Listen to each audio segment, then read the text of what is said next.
नमस्ते दोस्तों, स्वागत है आपका आपके अपने YouTube चैनल ट्रेंडिंग स्टॉक्स में।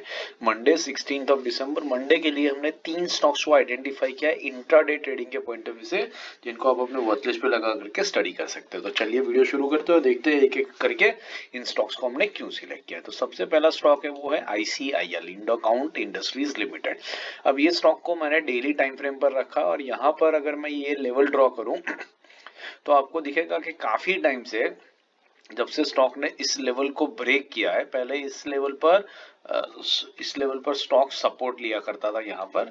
जब से इस लेवल को ब्रेक किया है तब से ये एक क्रूशियल रेजिस्टेंस लेवल बन चुका है स्टॉक के लिए। आप देख सकते हैं कि मल्टीपल टाइम्स स्टॉक ने यहाँ पर आकर के रेजिस्टेंस फेस किया है, 3 बार, यहाँ पर चौथी बार, यहाँ रिसेंटली 5वीं बार एक बड़ी ग्रीन कैंडल बना करके आया था और रेजिस्टेंस फेस किया था, और अब वापस यहीं पर आकर के स्टॉक रुक चुका है। दूसरी चीज अगर आप नोटिस करेंगे तो आपको एक कप एंड हैंडल जैसा पैटर्न भी यहाँ पर बनता हुआ दिखेगा। ये हो गया आपका कप और ये हो गया छोटा सा उसका हैंडल।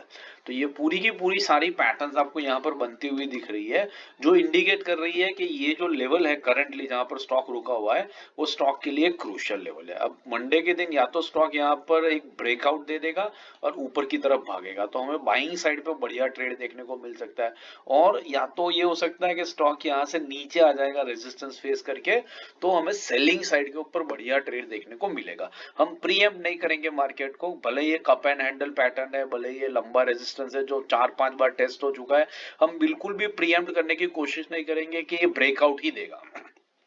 क्योंकि हमें मार्केट में अगर लंबे अवधि के लिए टिकना है, अच्छा पैसा कमाना है, तो हमें मार्केट को प्रीएम्प्ट नहीं करना है, हमें मार्केट को फॉलो करना है। ठीक है, हमें मार्केट को ये नहीं बताना है कि इसको ऊपर जाना है कि नीचे जाना है।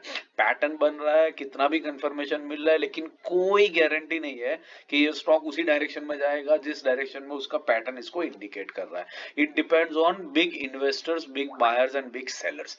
अगर बड़े बायर्स आते हैं तो स्टॉक ऊपर भागेगा, अगर बड़ी तादाद में सेलर्स आते हैं तो स्टॉक डेफिनेटली नीचे भागेगा, भले कोई सा भी पैटर्न हो। तो हम स्टॉक्स वही आइडेंटिफाई करते हैं जो एक क्रूशियल लेवल पर आकर के रुक चुके होते हैं, जहां पर आधे लोगों को लगता है ये बाइंग साइड पे जाएगा, आधे लोगों को लगता है ये सेलिंग साइड पे जाएगा। तो होता क्या है कि जैसे ही वो स्टॉक एक डायरेक्शन पकड़ता है, जो 50% लोग ऑपोजिट डायरेक्शन में बैठ करके बैठे हैं उनके स्टॉप लॉसेस ट्रिगर होते हैं। अगर लोगों ने मान के अगर स्टॉक बाइंग की तरफ जाता है, ऊपर की तरफ जाता है, तो जिन लोगों ने उसको शॉर्ट किया था उनको शॉर्ट कवर करने पड़ते हैं।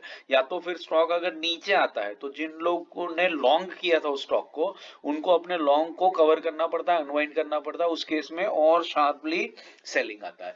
तो हमें कोई एक डायरेक्शन में बहुत तेजी से मूव मिलता है, तो हम बस वही करते हैं, हम वेट करते हैं, ऐसे स्टॉक्स को आइडेंटिफाई कर लेते हैं जो किसी भी डायरेक्शन में जा सकते हैं, और जैसे ही उसमें छोटा सा हल्का सा कंफर्मेशन मिलता है हम उस पैटर्न को पीछे पीछे लग जाते हैं, और हमारा एक सिंपल सा 1% का टारगेट होता है जिसको हम निकालने की कोशिश करते हैं। स्विंग इंट्राडे में हम 1% से बड़ा टारगेट रखते नहीं है, स्टॉक चाहे 5% मूव करे, 2% मूव करे या 10% मूव करे। तो इसके जो लेवल्स है वो नोट कर लीजिए, 401 के ऊपर निकलता है आईसीआईएल तो बाइंग करेंगे, 398 के नीचे आता है तो इंट्राडे में सेलिंग करेंगे। 2 रुपीज का स्टॉप लॉस रहेगा और 1% का टारगेट रहेगा। दूसरा स्टॉक है IOB, Indian overseas bank. Indian overseas bank को हमने क्यों सिलेक्ट किया देख लेते हैं डेली टाइम फ्रेम के ऊपर। तो डेली टाइम फ्रेम के ऊपर अगर मैं ये लेवल यहाँ पर ड्रॉ करूं तो आपको दिखेगा कि ये लेवल जो है ये स्टॉक के लिए एक काफी टाइम से एक रेजिस्टेंस लेवल बन के ऊपर क्या आ रहा है। यहाँ पर एक बार रेजिस्टेंस फेस किया, यहाँ पर फिर रेजिस्टेंस फेस किया, यहाँ पर फिर इस लेवल के आसपास में रेजिस्टेंस फेस किया, यहाँ पर चौथी बार रेजिस्टेंस फेस किया, यहाँ पर ऑलमोस्ट 5वीं बार रेजिस्टेंस फेस किया, और इस लेवल पर आकर के स्टॉक ने बड़ी ग्रीन कैंडल बना करके इस लेवल को ब्रेकआउट कर दिया। अब ये देखिए, मैं इसी की बात कर रहा था थोड़ी देर पहले, जैसे ही काफी सारे लोगों ने सोचा होगा कि इस लेवल के ऊपर जो है ये स्टॉक के अंदर में रेजिस्टेंस आएगा, स्टॉक नीचे जाएगा, तो जिन्होंने शॉर्ट किया होगा उन सबको अपने शॉर्ट्स कवर करने पड़े होंगे, और शॉर्ट्स कवर होते हैं तब क्या होता है, फिर ये इतनी बड़ी वाली ग्रीन कैंडल बन जाती है, क्योंकि सारे लोग अपने शॉर्ट्स कवर करेंगे तो और तेजी से ये स्टॉक भागता है। एनीवेज, ये स्टॉक भाग चुका, उसके बाद ये रिट्रेस कर रहा है। आप देख सकते हैं यहाँ पर रिट्रेसमेंट हुआ। मैं आपको वॉल्यूम्स भी दिखा देता हूँ तो आपको और समझ में आएगा। मैं वॉल्यूम्स इसलिए हटा देता हूँ ताकि चार्ट हमें डी क्लटर लगे। लेकिन आप देख सकते हैं जब ये ग्रीन कैंडल बनी तब देखिए वॉल्यूम्स कितने बड़े थे, और उसके बाद में क्या हुआ, वॉल्यूम्स है वो डिप्ट, नीचे आ चुके हैं। और जैसे वॉल्यूम नीचे आ रहा है ये स्टॉक नीचे आ रहा है और रिट्रेस कर रहा है। आज के दिन में रिट्रेस करके इसने इस लेवल पर वापस क्लोजिंग दे दी है। इसका मतलब है इस लेवल को ये स्टॉक रिस्पेक्ट कर रहा है, और मंडे के दिन या तो ये स्टॉक तेजी से ऊपर भागेगा जिसके चांसेस ज्यादा लगते हैं, लेकिन गारंटी उस बात की भी नहीं है।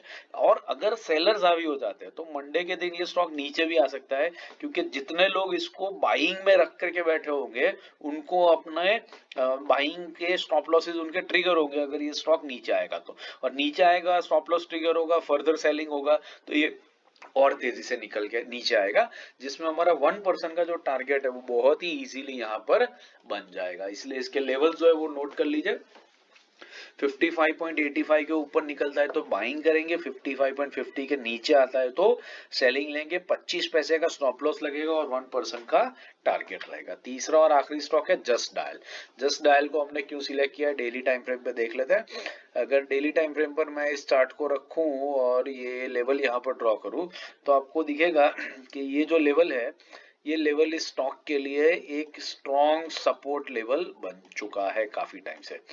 मल्टीपल टाइम स्टॉक ने इस लेवल पर आकर के सपोर्ट लिया है और बाउंस बैक दिखाया।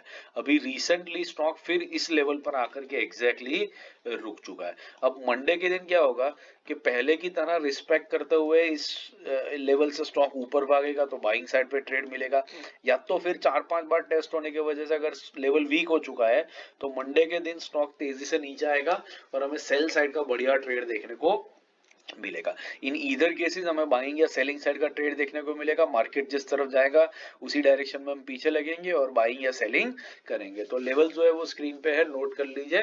1045 के ऊपर निकलता है तो बाइंग करेंगे, 1037 के नीचे आता है तो सेलिंग करेंगे। 5 रुपीज का स्टॉप लॉस रहेगा और 1% का टारगेट रहेगा। आशा करता हूँ ये स्टॉक सिलेक्शन का लॉजिक आपको समझ में आ रहा है। समझ में आ रहा हो और पसंद आ रहा हो तो वीडियो को लाइक जरूर कीजिएगा और अपने दोस्तों के साथ भी इसको शेयर कीजिएगा। बाकी intraday, swing, positional, sectoral analysis और सेक्टर के 2 टॉपिक स्टॉक्स के वीडियोस मैंने स्क्रीन पे रख दिए, तो इनको देखिए, सीखते रहिए, मार्केट से पैसा कमाते रहिए। चैनल पर पहली बार आए हैं तो बेल आइकन दबा करके चैनल को सब्सक्राइब जरूर कर दीजिएगा ताकि सारे वीडियो कंटेंट्स आपको रेगुलर बेसिस पे मिलते रहे। Thank you and have a great trading day, trading week ahead.